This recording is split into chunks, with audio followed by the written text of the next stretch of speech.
सर्वेश्वर श्री रघुनाथो विजयते तराम। मेरे पास आशुतोष झा नामक एक विद्वान है दिल्ली में, जो मेरे छात्र भी रह चुके हैं। उन्होंने निग्रहाचार्य श्री भागवतानंद जी का एक वीडियो भेजा। उसे प्रस्तुत करते हुए मैं उसका निराकरण करूंगा, जिससे लोगों में फैली हुई भ्रांति समाप्त हो सके। जय श्री राम। हमको किसी ने भेजा, सियाराम दास नैयायिक जी का, बड़े नैयायिक हैं, रामानंद संप्रदाय के बड़े आचार्य हैं।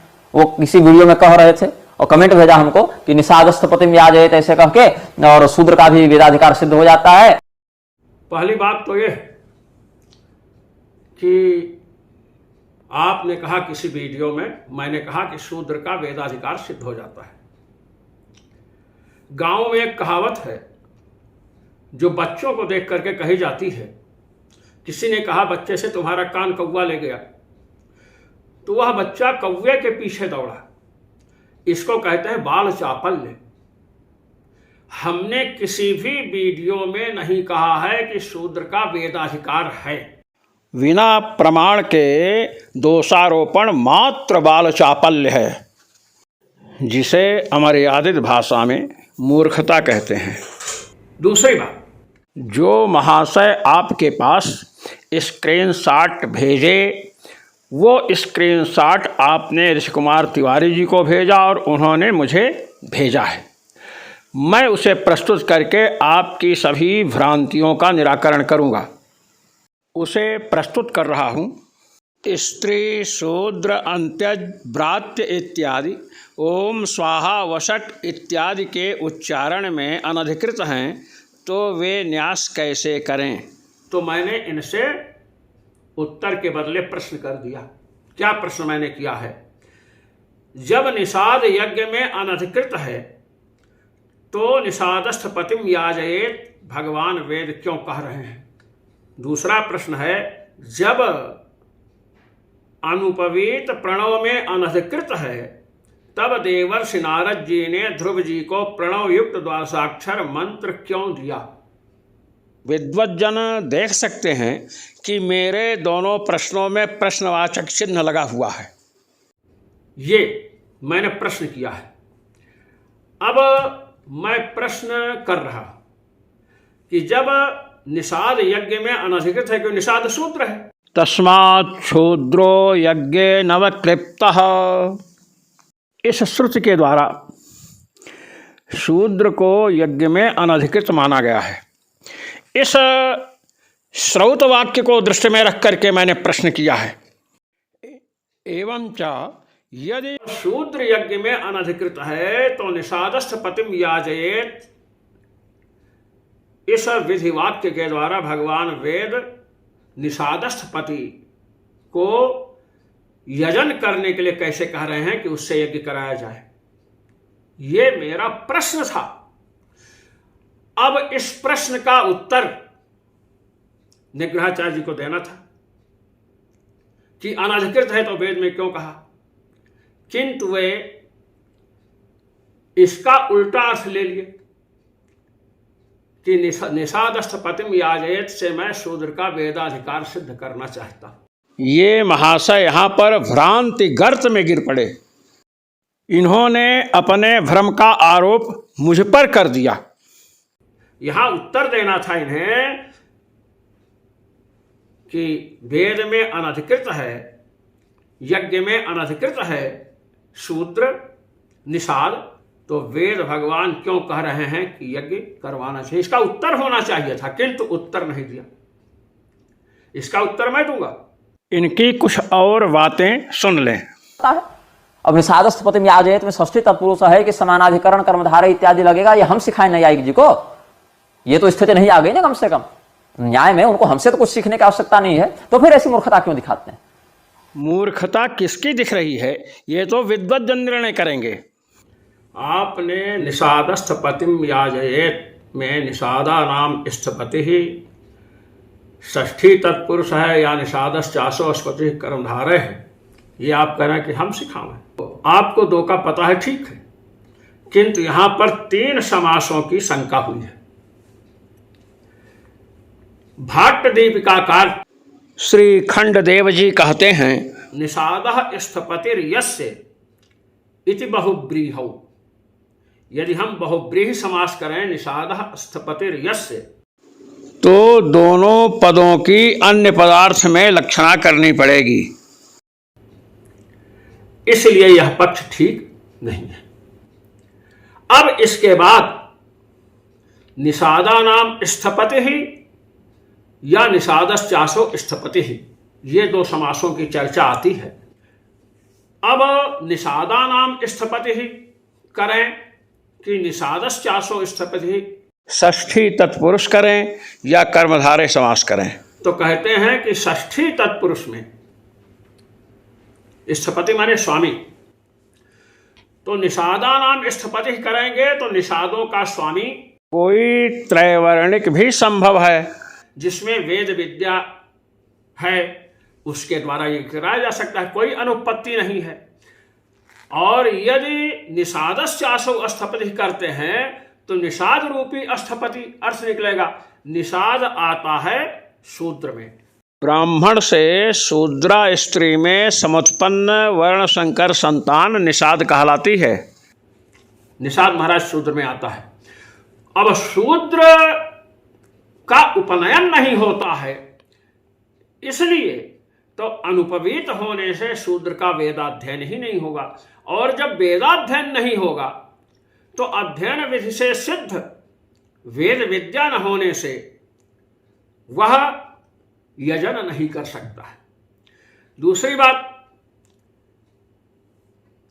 जब यजन नहीं कर सकेगा तो निषादस्थपतिम याजयेत, यह श्रुतिवाक्य अनर्थक हो जाएगा, व्यर्थ हो जाएगा। प्रश्न हमारा यह था कि यह श्रुतिवाक्य सार्थक कैसे होगा।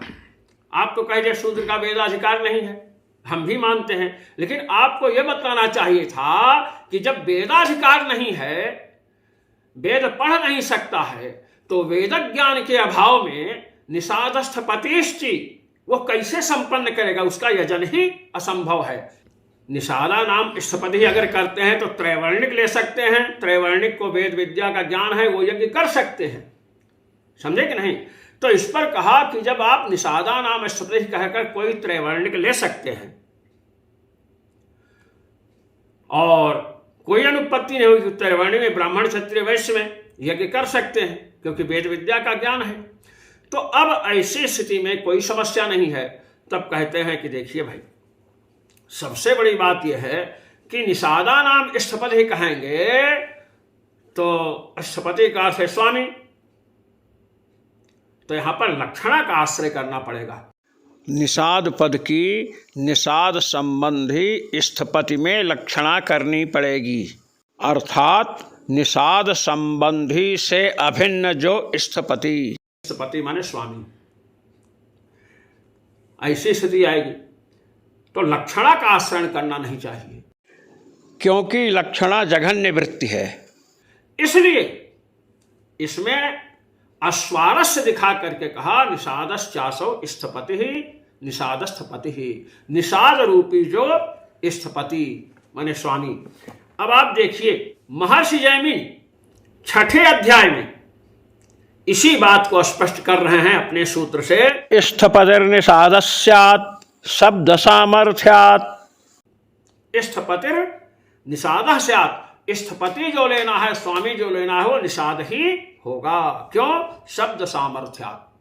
जब निषादश्चासो स्थपति ही ये कर्मधारय करते हैं तो निषाद से अभिन्न स्वामी, तो निषाद का जो मुख्य अर्थ, जो निषाद शब्द है उसका मुख्य अर्थ सुरक्षित रहता है, शब्द की सामर्थ्य जो है वो सुरक्षित रहती है। और निषादा नाम स्थपति इस प्रकार षष्ठी समास जब करेंगे तो निषाद पद की निषाद संबंधी स्थपति में लक्षणा करनी पड़ेगी, वो शब्द सामर्थ्य सुरक्षित नहीं रहती है।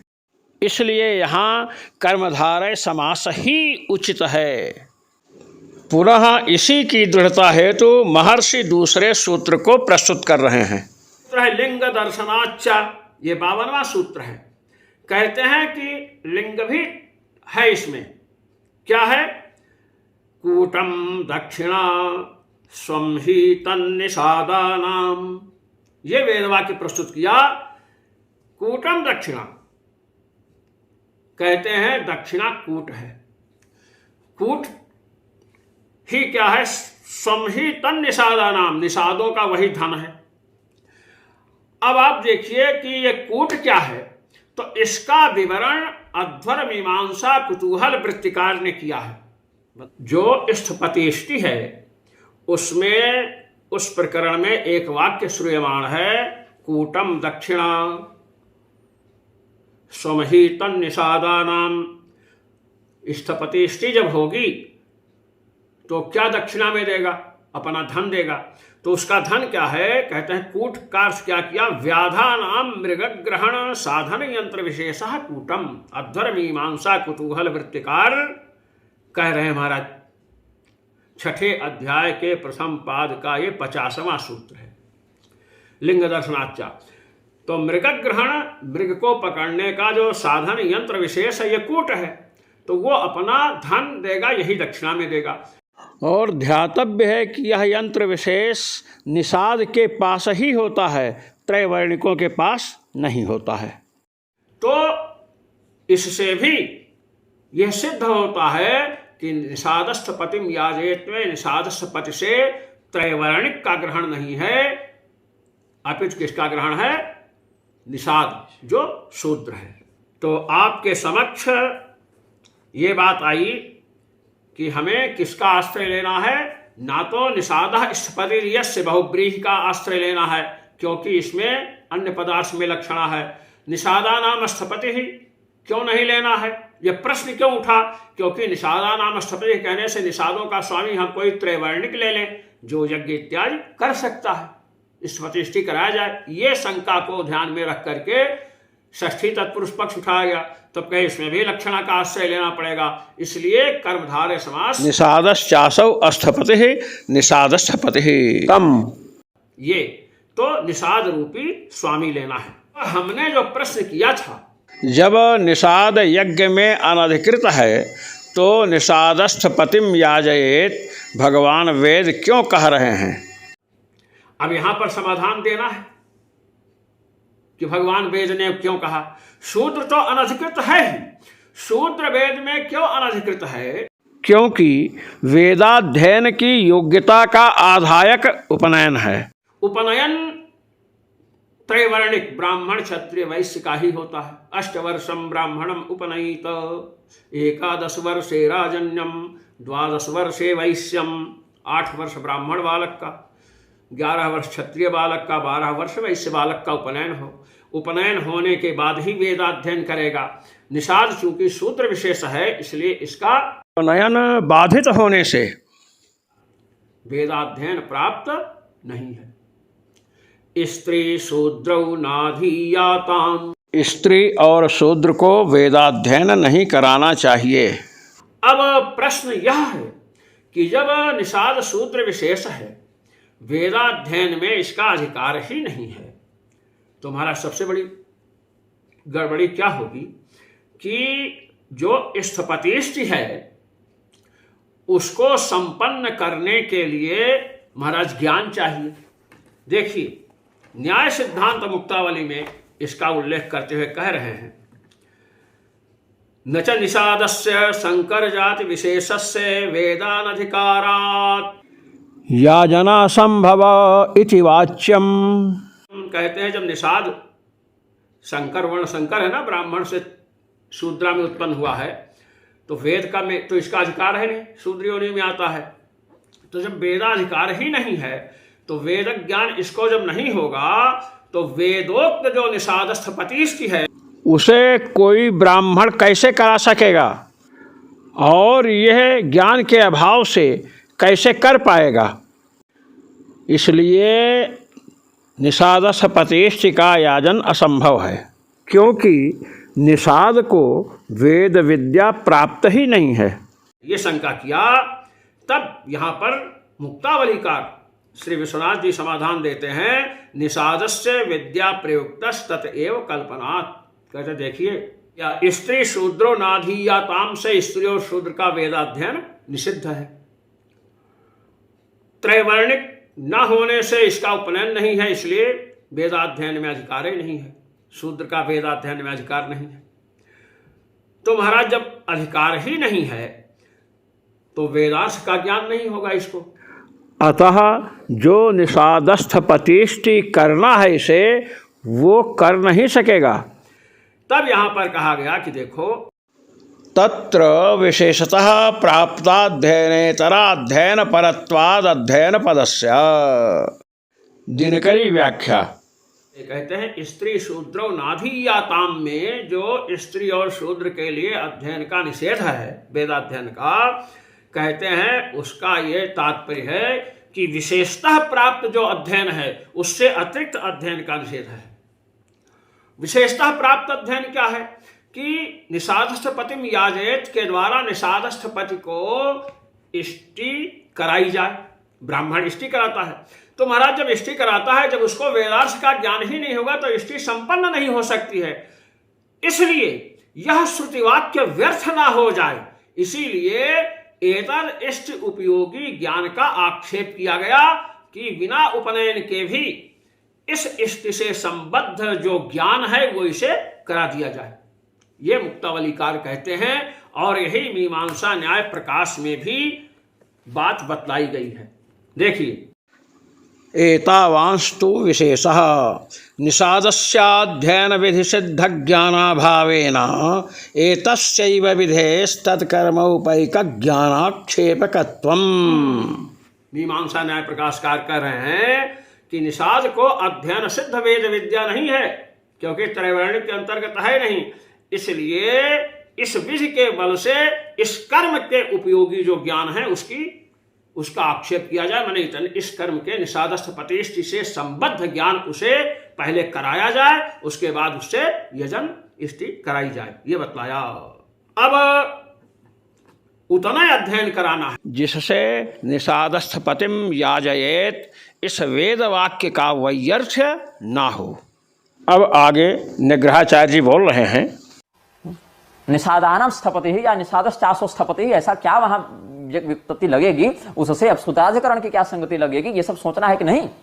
मैं पहले ही सुस्पष्ट कर चुका हूं कि मेरा प्रश्न तस्मात् क्षूद्रो यज्ञ न क्लिप्तः इस श्रुति वचन को लेकर के हुआ है, जिसका अर्थ है कि अग्नि रहित होने से शूद्र यज्ञ में अनधिकृत है। इस आशय से प्रश्न का आकार देखें।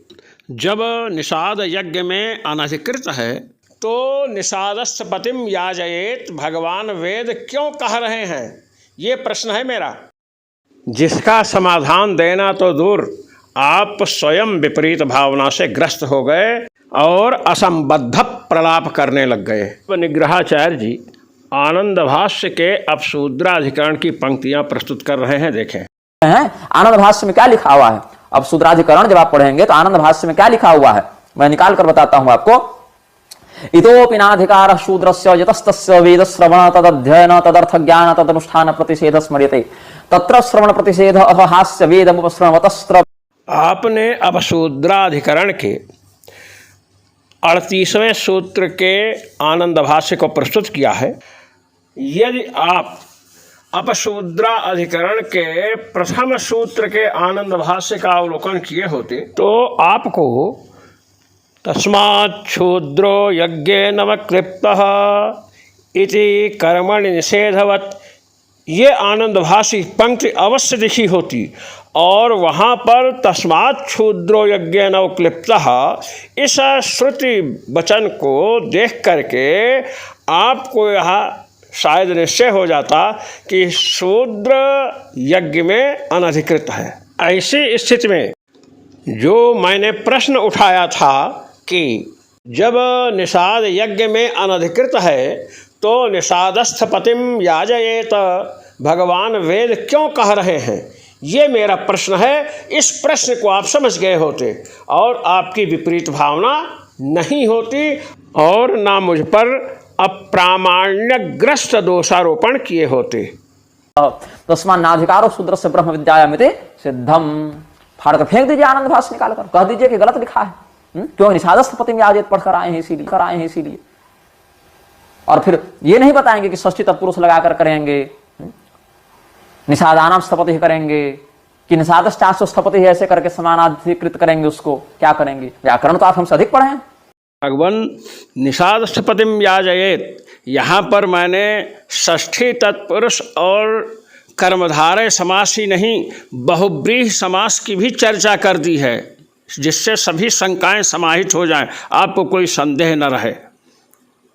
और अंत में सिद्धांत पक्ष कर्मधारय समास का प्रस्तुत होने पर भी जो निषाद के शूद्र होने से, वेदाध्ययन में अधिकार नहीं होने से यज्ञ कैसे करेगा, भगवान वेद ने कैसे उसे यज्ञ करने की आज्ञा दी, ये शंका पूर्व की भांति उठेगी, जिसका समाधान मैंने अनेक प्रमाणों को प्रस्तुत करते हुए कर दिया है। इसकी संगति क्या लगेगी, इसको तो मैंने पहले ही बता दिया कि निषादस्य पतिम याजयेत, इस वेद वाक्य का वैयर्थ ना हो, इसलिए न्याय सिद्धांत मुक्तावलीकार, मीमांसा न्याय प्रकाशकार और भाट्ट दीपिकाकार, अध्वर मीमांसा कुतूहल वृत्तिकार, सभी मीमांसक और हमारे गुरुजन यही कहते हैं कि उसको निषादस्थ पतिष्ठि से संबद्ध जो ज्ञान है वो ज्ञान कराया जाए, और जब ज्ञान कराएंगे तो इष्टि संपन्न होगी, तो वेद वाक्य चरितार्थ हो जाएगा, सार्थक हो जाएगा। ये बात, ये संगति है। और शूद्र है, अब कहेंगे कि स्त्री शूद्रो नाधीयाताम, स्त्री और शूद्र को पढ़ाने नहीं चाहिए, तो इस वाक्य का भी हमें विचार करना है। तो इस पर, और यदि नहीं पढ़ाते हैं तो वेद वाक्य का वैयर्थ, क्योंकि यज्ञ नहीं कर सकता है, और अगर पढ़ाते हैं तो स्त्री शूद्रो नाधीयाताम, स्त्री और शूद्र को पढ़ाना नहीं चाहिए, इस श्रुति वाक्य का व्याकोप होगा। इस पर हमें विचार करना चाहिए।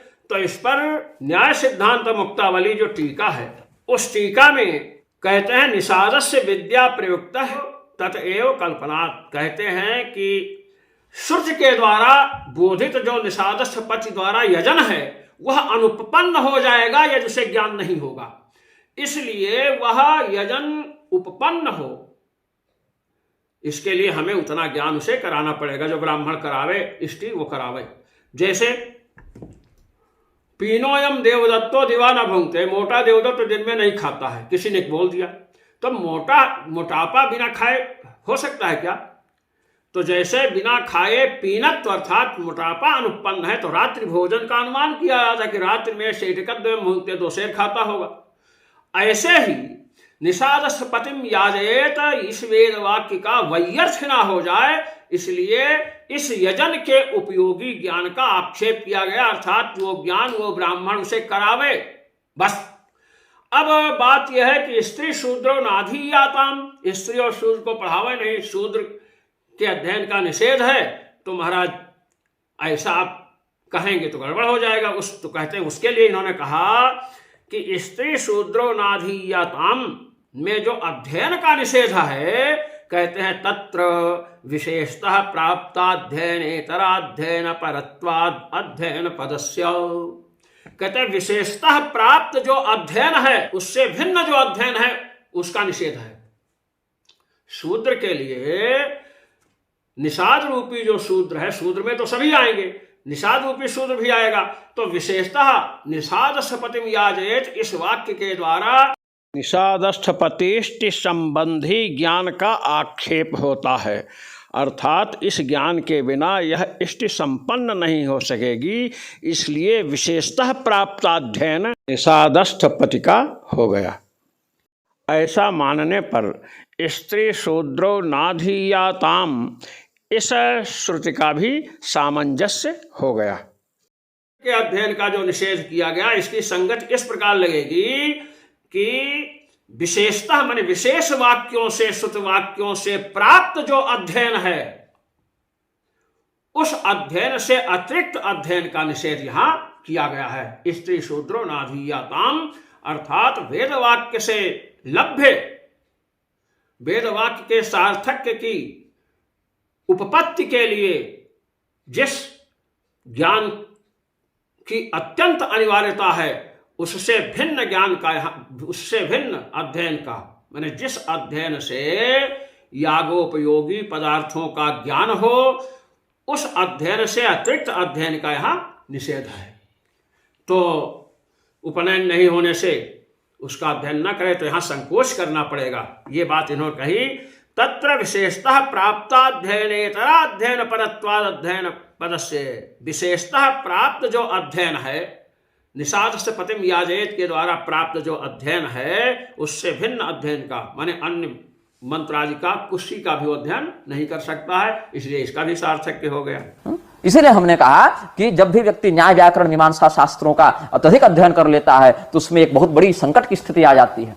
महाशय सुने, संकट की स्थिति उन लोगों की नहीं आती है जिन्होंने गुरु चरणों में बैठ करके श्रद्धा पूर्वक मीमांसा न्याय व्याकरण आदि शास्त्रों का अध्ययन किया है। संकट की स्थिति आप जैसे लोगों की आती है जिन्होंने गुरु चरणों में बैठ करके मीमांसा न्याय व्याकरण आदि शास्त्रों का अध्ययन नहीं किया है।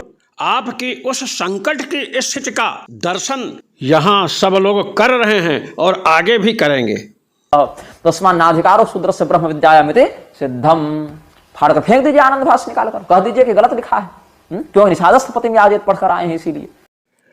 अलम मिथ्या प्रलापेना, मिथ्या प्रलाप बंद कीजिए। और भेजी गई जिस स्क्रीनशॉट को आधार बना करके आप कह रहे हैं कि मैंने निषादस्थ पतिम याजयेत इस श्रुति वाक्य के द्वारा शूद्रों का वेदाधिकार सिद्ध करना चाहा है, आपका यह कथन अज्ञान मूलक है। क्योंकि मैंने जो कहा है कि जब निषाद यज्ञ में अनधिकृत है, तस्मात् क्षुद्रो यज्ञे नव कृप्तः, यह श्रौत वचन ही मेरे प्रश्न का मूल है। इससे शूद्र का यज्ञ में अधिकार निषिद्ध है, वो शूद्र यज्ञ में अनधिकृत है। क्यों अनधिकृत है? इसका संकेत उस श्रुति में तस्मात् शब्द से किया गया है। अब तस्मात् का तात्पर्य क्या है? अनाहिताग्नित्वात्, क्योंकि शूद्र आहिताग्नि नहीं होता है। और शूद्र आहिताग्नि क्यों नहीं होता है? क्योंकि अग्नि का आधान त्रैवर्णिक ही कर सकता है। क्योंकि वसंते ब्राह्मणो अग्निनादधीत, ग्रीष्मे राजन्य आदधीत, शरदि वैश्य आदधीत। इस प्रकार विधिवाक्यों से ब्राह्मण, क्षत्रिय और वैश्य, इन तीनों वर्णों का ही अग्न्याधान विहित है। त्रैवर्णिक के लिए ही अग्न्याधान क्यों विहित है? क्योंकि स्वाध्यायो अध्येतव्यः, इस श्रौतवाक्य से ब्राह्मण, क्षत्रिय, वैश्य इन तीनों का वेदाध्ययन प्राप्त है, शूद्र का नहीं। त्रैवर्णिक को ही वेदाध्ययन में क्यों अधिकार है? क्योंकि वेदाध्ययन के लिए उपनयन संस्कार अपेक्षित है, अनिवार्य है। और उपनयन संस्कार अष्टवर्षम ब्राह्मणम उपनयित इत्यादि वाक्यों के द्वारा ब्राह्मण, क्षत्रिय और वैश्य के लिए ही विहित है। जब उपनयन संस्कार में शूद्र अनधिकृत है, त्रैवर्णिक से बहिर्भूत होने के कारण, तो उसका उपनयन ही नहीं होगा। जब उपनयन संस्कार शूद्र का नहीं होगा तो उसका वेदाध्ययन असंभव है। वेदाध्ययन ना होने से तो उसे वेद विद्या प्राप्त नहीं होगी, और जब वेद विद्या प्राप्त नहीं होगी तो उसे वेदार्थ का ज्ञान नहीं होगा। इसलिए उसका अज्ञाधान कर्म भी नहीं हो सकता है, जिसका उत्तर कर्तुओं में उपयोग है। इसलिए अनाहिताग्नि होने से शूद्र यज्ञ में अनधिकृत है। इस स्वारस्य से तस्मात् क्षुद्रो यज्ञे नवक्लिप्तः, इस वचन के द्वारा अनाहिताग्नि होने से शूद्र का यज्ञ में अधिकार नहीं है, ये कहा गया। और इसी श्रुति वाक्य को ध्यान में रख करके मैंने प्रश्न किया कि जब निषाद यज्ञ में अनधिकृत है तो निषादस्थ पतिम याजयेत भगवान वेद क्यों कह रहे हैं? अतएव मेरे प्रश्न का आशय न समझकर मुझ पर ही दोषारोपण करना निग्रहाचार्य जी का बाल चापल्य नहीं तो और क्या है। ब्रह्मसूत्र की भांति महर्षि जैमिनि के सूत्रों में भी अपशूद्राधिकरण मिलता है। पूर्व मीमांसा के 6ठे अध्याय के प्रथम पाद में जो 7वां अधिकरण है उसे अपशूद्राधिकरण कहते हैं। अपशूद्राधिकरण में शूद्र का अग्निहोत्रादि कर्म में अर्थात यज्ञ में अधिकार क्यों नहीं है, ये बड़े विस्तार से पूर्व पक्ष और उत्तर पक्ष को प्रस्तुत करते हुए प्रतिपादित किया गया है, जिसमें अंतिम सूत्र जो है तथा चान्यार्थ दर्शनम, इसके ऊपर पद्युवा एतत् श्मशानम यच्छूद्रस् तस्माच्छूद्र सकाशे नाध्येतव्यम, इस श्रौत वचन के द्वारा शूद्र के समीप अध्ययन का निषेध सिद्ध हो रहा है। जब शूद्र के समीप अध्ययन ही निषिद्ध है तो शूद्र का वेदाध्ययन कैसे सिद्ध होगा, अर्थात उसके वेदाध्ययन का निषेध कैमुत्कन न्याय से ही सिद्ध हो गया। इस प्रकार पूर्व मीमांसा के 6ठे अध्याय के अपशूद्राधिकरण में चर्चा की गई है। इन सब रहस्यों को ध्यान में रख करके तस्मात् शूद्रो यज्ञ नौक्लिप्तः, इस वचन के आधार पर मैंने कहा कि शूद्र होने से जब निषाद यज्ञ में अनधिकृत है तो निषादस्थ पतिम याजयेत, भगवान वेद क्यों कह रहे हैं। किंतु आप मेरे इस साभिप्राय प्रश्न को न समझ पाने के कारण मुझ पर ही मिथ्या दोषारोपण करने लगे कि मैं निषादस्थ पतिम याजयेत के द्वारा शूद्र का वेदाधिकार सिद्ध करना चाहता हूँ। आपके इस मिथ्या दोषारोपण से ये सिद्ध हो रहा है कि आपका पूर्व मीमांसा में चंचुप प्रवेश भी नहीं है। दूसरी बात यह कि आपने फोन को हाथ में लेकर के आनंद भाष्य के अपशूद्राधिकरण के अंतिम सूत्र में स्थित आनंद भाष्य को प्रस्तुत किया। मैं आपसे कहना चाहता हूं कि आपका ब्रह्मसूत्र के अपशूद्राधिकरण में भी चंचुप प्रवेश नहीं है। सुन लीजिए, अपशूद्राधिकरण के प्रथम सूत्र में आनंद भाष्य, श्री भाष्य एवं शांकर भाष्य, इन सब में तस्मात् शूद्रो यज्ञेन व क्लिप्तः ये वचन आया हुआ है और इसके द्वारा कहा गया है कि जैसे अनाहिताग्नि होने से शूद्र यज्ञ में अनधिकृत है, वैसे ही शूद्र ब्रह्म विद्या में भी अनधिकृत है। ये निषेध का श्रवण नहीं हो रहा है। इस प्रकार का पूर्व पक्ष आनंद भाष्य, शांकर भाष्य आदि में उठाया गया है। यदि आप हाथ में फोन न लेकर के पढ़ेंगे तो आनंद भाष्य में क्या लिखा हुआ है मैं निकाल कर बताता हूं आपको।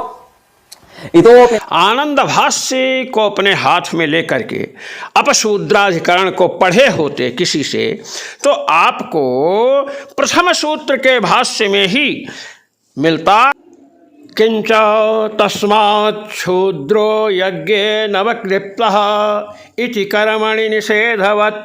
और जब ये वाक्य मिलता तो आप किसी सद्गुरु से यह समझने का प्रयास करते कि शूद्र यज्ञ में अनधिकृत है, और जब ऐसा आपको होता तो संभवतः यह भी होता क्यों अनधिकृत है। तो आप मेरे ऊपर मेरे इस प्रश्न को, जब निषाद यज्ञ में अनधिकृत है तो निषादस्थ पतिम याजयेत, भगवान वेद क्यों कह रहे हैं, इस प्रश्न को सुनकर दोषारोपण जैसा मिथ्या प्रयास कथमपि नहीं करते। मैंने पूर्व में कहा था कि जब कोई व्यक्ति सद्गुरु के चरणों में बैठ करके मीमांसा, व्याकरण, न्याय इत्यादि का सम्यक अध्ययन नहीं करता है, तब वह किसी ना किसी संकट की स्थिति में फंस जाता है, जैसे आप फंसे हुए हैं। प्रसंगवशात मैं एक तथ्य और प्रस्तुत कर रहा हूं कि केवल ब्रह्मसूत्र में ही अपशूद्राधिकरण नहीं है, अपशूद्राधिकरण पूर्व मीमांसा में भी है, जिसे मैं शास्त्र रसिकों के समक्ष संक्षेप में प्रस्तुत कर रहा हूं। पूर्व मीमांसा में जो 6ठा अध्याय है उसके प्रथम पाद का 7वां अधिकरण है, जिसका नाम अपशूद्राधिकरण है। और उस अपशूद्राधिकरण में चातुर्वर्णम अविशेषात यहां से उठाया गया कि यज्ञ में चारों वर्णों का अधिकार है, पूर्व पक्ष उठाया गया और अंत में शूद्र का अधिकार नहीं है। यज्ञ आदि में यह निरूपण किया गया। तथा चान्यार्थ दर्शनम अंतिम सूत्र है, उसमें कहा गया कि अग्निहोत्रादि कर्म में ब्राह्मण क्षत्रिय वैश्य और चतुर्थ वर्ण जो शूद्र है, क्या इन चारों वर्णों का अधिकार है? ऐसा पूर्व पक्ष प्रस्तुत किया गया। पूर्व पक्षी कहता है चातुर्वर्णम अविशेषात, ब्राह्मण क्षत्रिय वैश्य चारों वर्णों का अग्निहोत्रादि में अधिकार है। अविशेषात फल कामत्वाविशेषात, फल की कामना तो सभी होती है, ब्राह्मण क्षत्रिय वैश्य की भांति शूद्र भी चाहता हम स्वर्ग जाएं, यह पूर्व पक्ष किया गया। और अंत में इस अपशूद्राधिकरण में तथा चान्यार्थ दर्शनम, इस सूत्र के द्वारा बताया गया पद्विवा एतत् श्मशानम यच्छूद्रस्तस्मात् शूद्र सकाशे नाध्येतव्यम। इसी वाक्य को ब्रह्मसूत्र के अपशूद्राधिकरण के भाष्य में भी आचार्यों ने प्रस्तुत किया है। इस वाक्य से कहा कि शूद्र श्मशान की भांति अपवित्र है, इसलिए उसके समीप अध्ययन न करे। जब शूद्र के समीप अध्ययन ही निषिद्ध है, तब तो शूद्र के वेदाध्ययन का निषेध सुतराम सिद्ध हो गया, कैमुतिक न्यायन सिद्ध हो गया। जब उसके समीप अध्ययन ही नहीं किया जा सकता है तो उसको अध्ययन कैसे कराया जा सकता है, उसका अध्ययन कैसे सिद्ध होगा?